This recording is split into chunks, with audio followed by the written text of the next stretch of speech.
Well student, previous tutorial में हम लोग ने पढ़ा मैट्रिक्स के बारे में। आज हम लोग डिस्कस करते हैं functions. What is the function? Functions और मेथड, हम लोग दोनों एक ही चीज को कहते हैं, फंक्शंस कह लें या मेथड कह लें। तो function is the collection of instruction that perform the specific task is called functions. Functions क्या होता है? जहां पर हम लोग बहुत सारे इंस्ट्रक्शंस को एक साथ समराइज करके एक मीनिंगफुल वर्क को परफॉर्म करने का काम करते हैं, उसको हम लोग क्या कहते हैं? फंक्शंस का।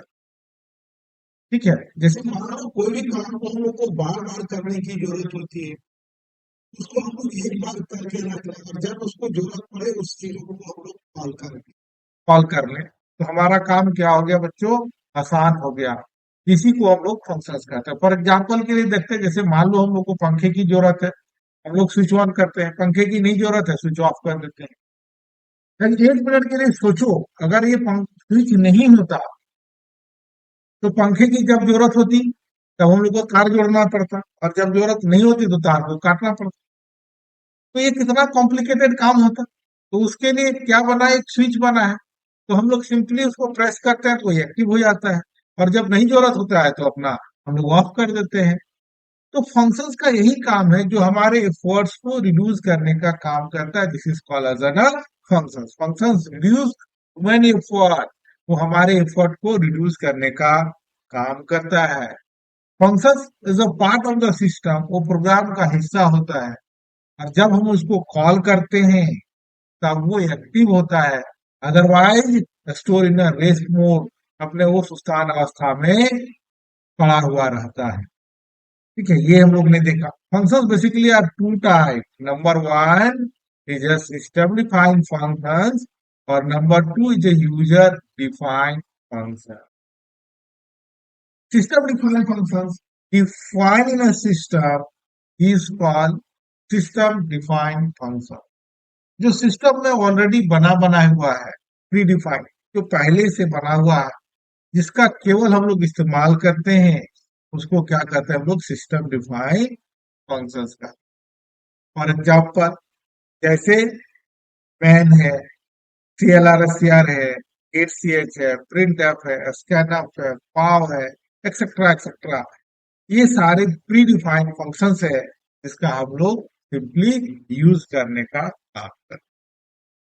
यूजर डिफाइंड फंक्शंस जो है, ये डिफाइंड बाय द यूजर, और ये is called user defined function. जो यूजर बनाता है तो हम लोग क्या कहते हैं? यूजर डिफाइंड फंक्शंस कहते हैं। और ये बच्चों चार तरह का होता है: no parameter and no return value, no parameter and return value, parameter and return value, parameter and no return. तो बच्चों हम लोग अभी देखते हैं सिस्टम डिफाइंड फंक्शंस पर। तो सिस्टम डिफाइंड फंक्शंस जो पहले से बना हुआ है, इसका सिंपली हम लोग यूज करते हैं। तो इसमें हम लोग कई फंक्शंस हम लोग देख चुके हैं, जो हम लोग इस्तेमाल कर चुके हैं। आज हम लोग कुछ और फंक्शंस को देखते हैं, जिसका हम लोग यूज करते हैं। तो चलो हम लोग यहाँ पर मैथमेटिकल फंक्शंस देखते हैं, फिलिंग और फ्लोर का। तो यहाँ पर हम लोग एक हेडर फाइल, जैसे कि पहले क्लास में हम बता चुके थे कि जैसे हम लोग फंक्शंस का इस्तेमाल करते हैं, हम लोग हेडर फाइल की संख्या धीरे धीरे बढ़ते हुए चला जाता है। तो हम लोग ने ले लिया। अब यहाँ पर हम लोग ने लिखा फ्लोट, हम लोग एन है, सी है, कॉमा एन। अब यहाँ पर हम लोग लिखते हैं, चलो, enter any floating point value. लोग फ्लोटिंग पॉइंट वैल्यू लेना है, scanner person f at n. अब यहाँ पर फंक्शंस को कॉल करते हैं, सी इक्वल टू वैल्यू। तो यहाँ पर हम लोग क्या किए? फंक्शंस को कॉल कर लिए, और f equal to floor n. तो यहाँ पर फ्लोर, ये भी हम लोग फंक्शंस को कॉल कर लिए। प्रिंट है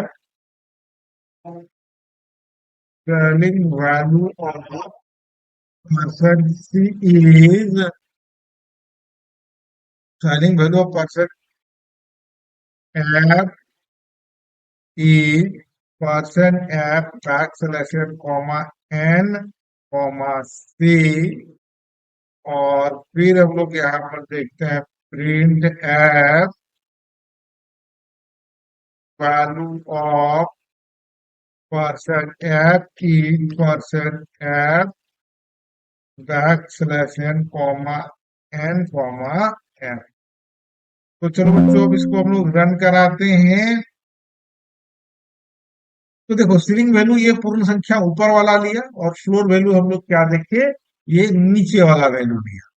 तो ये हम लोग यहाँ पर क्या किए, फंक्शंस को कॉल किए। क्या ये हम लोग बनाए? नहीं, ये प्री डिफाइन है, और इसका हम लोग सिंपली कॉल करने का काम करिए। तो this is called as system defined function, और ये हमारे काम को काफी रिड्यूस करने का काम कर दिया। और अधिक जानकारी के लिए हमारे चैनल को सब्सक्राइब करो, हमारे सेंटर को विजिट करो, और हमारे वीडियो को लाइक करो।